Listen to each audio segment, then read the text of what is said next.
even though I'm kind of, in some essence, my work is in the public eye, I don't necessarily want myself to be in the public eye. I'm not creating work so that I can be like, here's what I do, or here I am. It's when you're out of your own country, out of your comfort zone, in a place where you're not very good at speaking the language, but you respect and love that culture, and then you're invited to come out and share what you do creatively with some other folks that you respect equally, then you're in a good place. But then the pressure comes when you're also bringing in other elements like Herman Miller and the Hub, and doing a project for them as well as this community. I'm kind of a lot gets kind of put in my lap, so there's responsibility there, and I want to represent my work and I want to do a good job. And so yeah, there's a little bit of pressure there. But as soon as I start getting about 40–50% into the work, I'm cool. So when I'm painting pieces like this, in essence, I'm constructing them. I'm kind of taking all these ideas, all these thoughts, all these kind of like, these things I'm having issues with, and I kind of take it out on the wall. I paint what I like to see. I'm obsessed and intrigued and inspired by line and form and shape, regardless of what century and color, regardless of what century it originated from or wherever like I'm taken by. I can be taken by something that a kid did in a classroom. I can be taken by something during like Russian constructivism, or even like precisionist art movement from America in like the early 1900s, like, and then also just like, you know, graffiti art culture.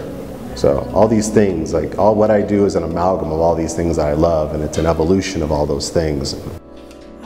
What I am abstracting is like 15 years of doing graffiti lettering and being active in the use of a spray can and house paint for making a mural. Ultimately, what I'm doing now is a complete evolution of like the letter form I used to do when I was in my early mid-teens. And I do this because I love to do this. I still feel like a kid when I do these things. I feel like the first time I picked up a can and started practicing with a line. I try to take into consideration the space because it's ultimately like other people live there. Other people like kind of interact with that place.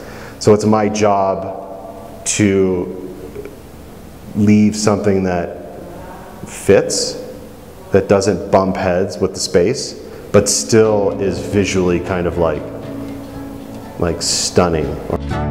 Yes, also when I was a kid, when I would do a wall, I didn't care about who lived there or who was going to see it. I just wanted to get I wanted to paint this piece that I had in my head, and I got a wall to do it, and I did it.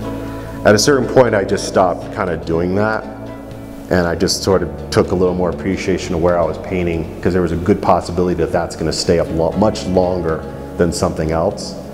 And whether I'm getting paid to do it or not, I'm still kind of taking into consideration the environment as best I can, and then also a color theory that's still reflective of like my own style. But it's going to be really hard for me to be here and represent graffiti. If you look at the thing I did, the pieces I do in general, they don't fall into that. But I'm well aware of the fact that my name Kofie came from me writing graffiti. That was my introduction to doing art on surfaces in the public.